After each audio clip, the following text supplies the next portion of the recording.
आज हम चर्चा करेंगे विधायिका के बारे में, लेजिस्लेचर जिसको हम बोलते हैं। विधायिका दो प्रकार की होती है। पहली होती है संघीय विधायिका और दूसरी होती है राज्य विधायिका। संघीय विधायिका के अंतर्गत संसद आती है और राज्य विधायिका के अंतर्गत राज्य विधानमंडल आता है। अब संसद के अंदर भी तीन पार्ट हैं संसद के। पहला है राष्ट्रपति, दूसरा है राज्यसभा और तीसरा है लोकसभा। राज्यसभा को हम उच्च सदन बोलते हैं और लोकसभा को हम निम्न सदन बोलते हैं। इसी प्रकार राज्य विधानमंडल के भी तीन पार्ट हैं।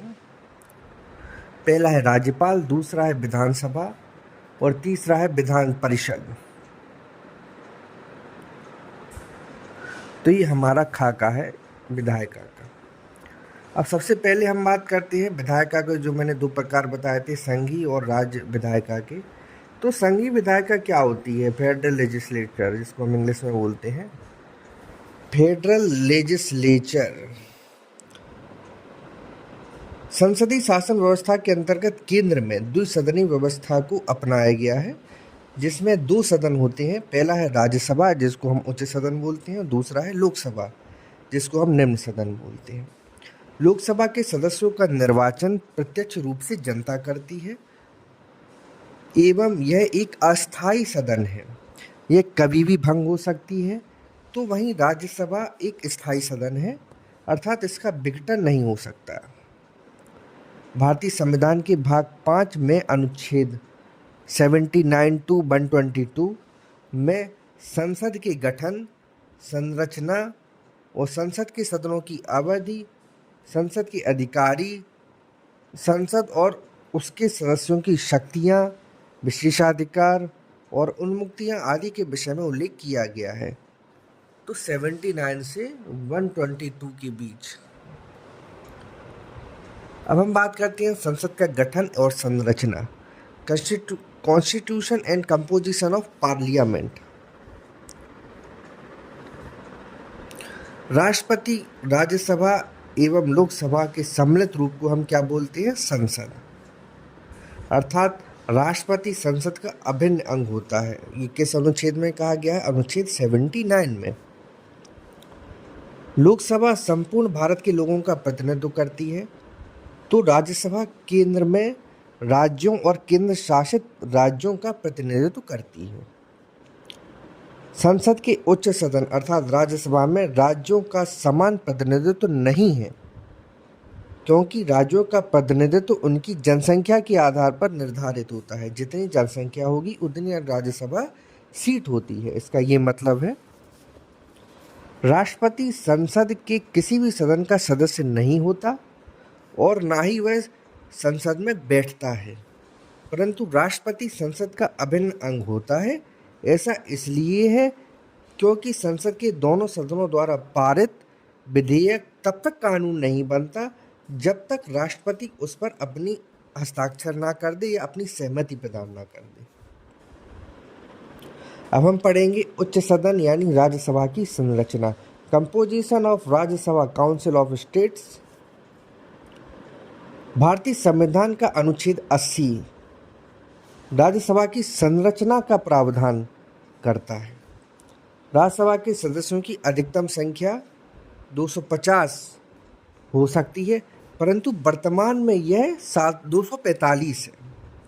इनमें से राष्ट्रपति द्वारा साहित्य, विज्ञान, कला और समाज सेवा के संबंध में ज्ञान रखने वाले 12 सदस्यों को मनोनीत किया जाता है।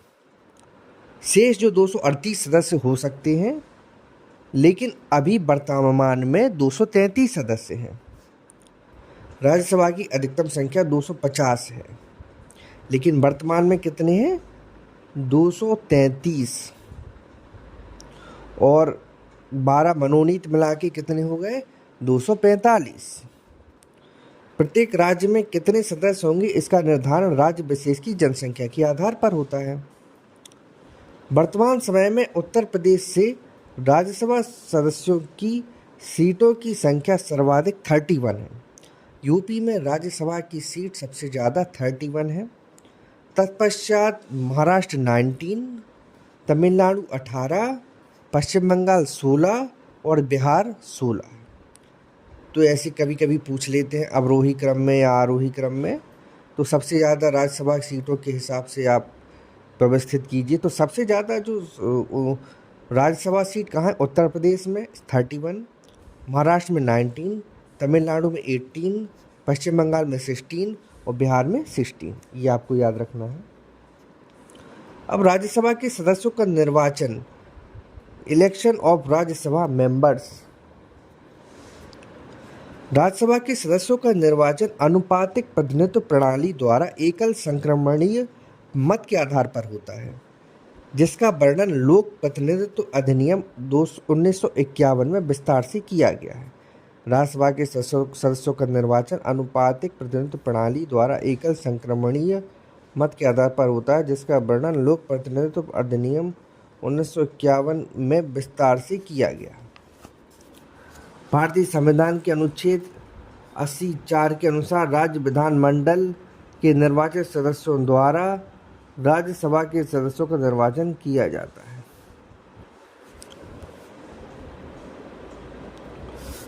दोस्तों, ये मैंने एक सैंपल के रूप में पढ़ाया है। अगर आपको ये कैसा लगा आप मुझे बताइए, तो मैं इसको पूरे विधायिका को पूरे एक ही वीडियो में मैं उसको पढ़ा दूंगा। आप ज़रूर कमेंट करिए आपको कैसा लगा मेरा पढ़ाना।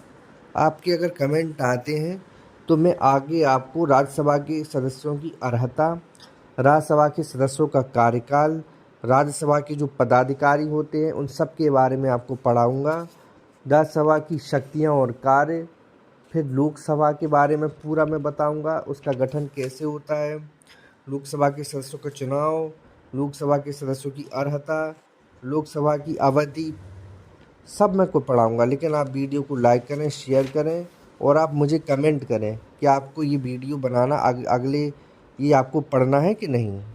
वीडियो को मेरा शेयर करें, लाइक करें और चैनल को सब्सक्राइब करना ना भूलें। बेल आइकन दबा दें जिससे मैं अगला वीडियो डालूं तो तुरंत आप इसको देख पाएँ।